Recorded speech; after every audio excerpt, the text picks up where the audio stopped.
एक एक शब्द का उच्चारण अत्यंत स्पष्ट हो, जिससे अर्थ में भी स्पष्टता आती है। आइए देखते हैं। नमः श्री वर्धमानाय निर्धूत कलिलात्मने शालोकानां त्रिलोकानां यद्विद्या दर्पणायते। नमः श्रीवर्धमानाय निर्धूतकलिलात्मने सालोकानां त्रिलोकानां यद्विद्या दर्पणायते।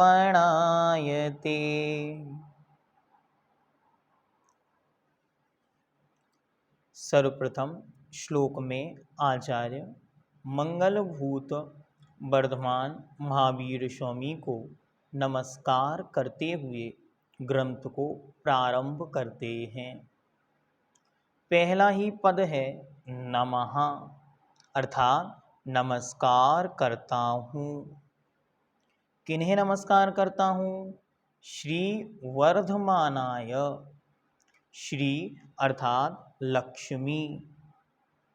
कैसी है लक्ष्मी? वर्धमानाय। वर्धमान अर्थात वृद्धि को प्राप्त हो रही है जिनकी। यह दूसरा अर्थ नमः श्री वर्धमानाय।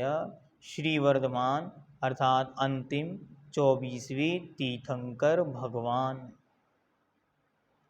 क्या विशेषता है उनकी? उनकी पहली विशेषता है निर्धूत, नष्ट कर दिए हैं।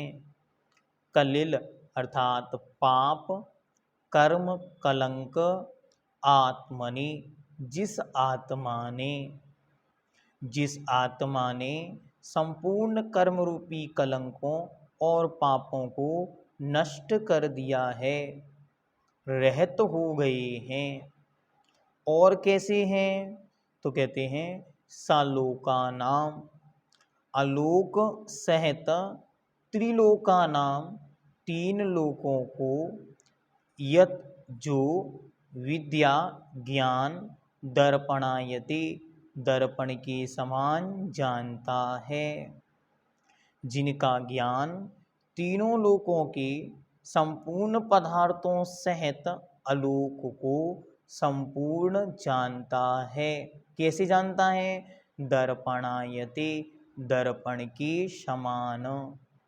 जैसे दर्पण के सामने जो कुछ भी है वह सब कुछ एकदम स्पष्ट है, ऐसे ही उन वीतराग अरिहंत महाप्रभु के ज्ञान के सामने जो कुछ भी है ज्ञेय पदार्थ, जानने योग्य पदार्थ, वे उस सब को जानते हैं।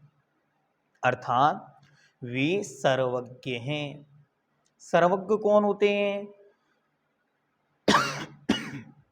जो सब कुछ जानते हैं वह सर्वज्ञ होते हैं। सर्वम जानाति इति सर्वज्ञः। पुनः एक एक शब्द को देखें। नमः नमस्कार करता हूँ। किन्हें? श्री वर्धमानाय अंतिम वर्धमान महावीर स्वामी को। वे कैसे हैं? निर्धूत नष्ट कर दिया है कलिल कर्म रूपी कलंक या पाप, जिस आत्मा ने शालोकानाम त्रिलोकानाम, आलोक सहित त्रिलोकानाम, तीनों लोकों का, यद जो विद्या ज्ञान, जिनका ज्ञान दर्पणायते दर्पण के समान जानता है। अर्थात जिनका ज्ञान तीनों लोकों को आलोक सहित जानता है। ये भगवान वर्धमान महावीर स्वामी के जो सच्चे देव संदर्भित 3 लक्षण हैं वे घटित किए जाते हैं। पहला निर्धूत कलिलात्मने, अर्थात जिन्होंने अपनी कर्म रूपी कलंक को या पाप रूपी कलंक को दूर कर दिया है, ऐसे वीतरागी। और दूसरा, जो अन्य की आत्मा में लगे हुए कर्म रूपी कलंक को नष्ट करने वाले हैं, ऐसे हितोपदेशी। और तीसरा लक्षण, जिनका ज्ञान तीनों लोकों को आलोक सहित जानने वाला है, ऐसे सर्वज्ञ। तो तीन लक्षण अच्छी तरह ध्यान रखना है। सच्चे देव में वीतरागता, सर्वज्ञता और हितोपदेशीपना, ये तीन लक्षण अच्छी तरह घटित होते हैं, ऐसे वर्धमान स्वामी। अब यहाँ पर भी श्री वर्धमान स्वामी के भी दो अर्थ संभव हैं। पहला तो अर्थ है श्री वर्धमान अर्थात 24वें अंतिम तीर्थेश भगवान वर्धमान महावीर स्वामी। दूसरा अर्थ हम लगाते हैं, श्री शब्द का अर्थ है लक्ष्मी, अंतरंग और बहिरंग लक्ष्मी को वर्धमानाय अर्थात वृद्धि को प्रदान करने वाले। जो उस लक्ष्मी को वृद्धि को करने वाले हैं, बढ़ाने वाले हैं, या जिन्होंने अपने जीवन में उस लक्ष्मी के सर्वोत्कृष्ट पने को प्राप्त किया है, वे वर्धमान स्वामी, उन्हें नमस्कार हो। एक एक शब्द अत्यंत स्पष्ट करना है, उच्चारण भी स्पष्ट हो, शब्द भी स्पष्ट हो और उनका अर्थ भी हमें बराबर ज्ञात हो। नमः, नमस्कार करता हूँ श्री वर्धमानाय 24वें तीर्थंकर भगवान महावीर स्वामी को। वे कैसे हैं? निर्धूत कलिल आत्मनि, नष्ट कर दिए हैं पाप रूपी कलंक जिस आत्मा ने। और कैसे हैं? शालोका नाम त्रिलोका नाम, तीन लोकों सहित संपूर्ण आलोक को यद विद्या, जिनका ज्ञान, जिनका केवल ज्ञान दर्पणायते, दर्पण के समान जानता है। ये मंगलाचरण हमें अच्छी तरह याद कर लेना है।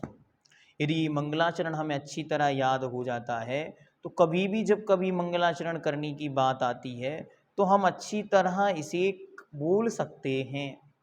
संस्कृत की भाषा होते हुए भी ये अत्यंत सरल और सुगम है, अर्थात इसका अर्थ बहुत अधिक क्लिष्ट नहीं है। आइए देखते हैं और क्या क्या विशेष चीज़ें इसके अंदर उपस्थित हैं। तो जो श्री शब्द है वह लक्ष्मी का वाचक है। लक्ष्मी का वाचक होने से वह अंतरंग में अनंत ज्ञान, अनंत दर्शन आदि जो अनंत चतुष्टय है, अनंत ज्ञान, अनंत दर्शन, अनंत वीर्य और अनंत सुख, वह अंतरंग लक्ष्मी।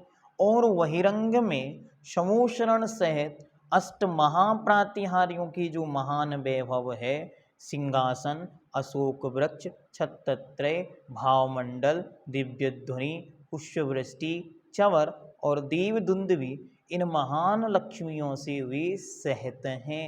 ऐसे वर्धमान स्वामी के लिए नमस्कार हो। और यह केवल ज्ञान कैसा है? दर्पण के समान है। आलोक क्या है? तो जो तीन लोक हैं इसके बाहर का जितना स्पेस है वह सब कुछ आलोक है। तीन लोक कौन कौन से हैं? ऊर्ध्वलोक, मध्यलोक और पाताल लोक। इसके बाहर का जितना कुछ स्पेस है वह अनंत है, उसका कोई अंत नहीं है, उसे आकाश कहते हैं। और कैसा आकाश है?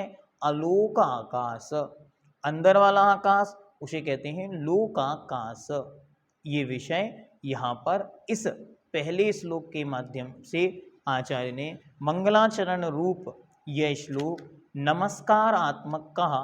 नमस्कार कर लेने से ही ये समझ में आ जाता है ये व्यक्ति नास्तिक नहीं है, भगवान को मानने वाला है। मानेगा कब? जब भगवान में वह लक्षण घटित होगा। कौन कौन सा लक्षण? वीतरागता, सर्वज्ञता और हितोपदेशीपना। ये तीन लक्षण जहाँ घटित हुए, मैं समंत्र भद्रदेव उन्हें नमस्कार करता हूँ।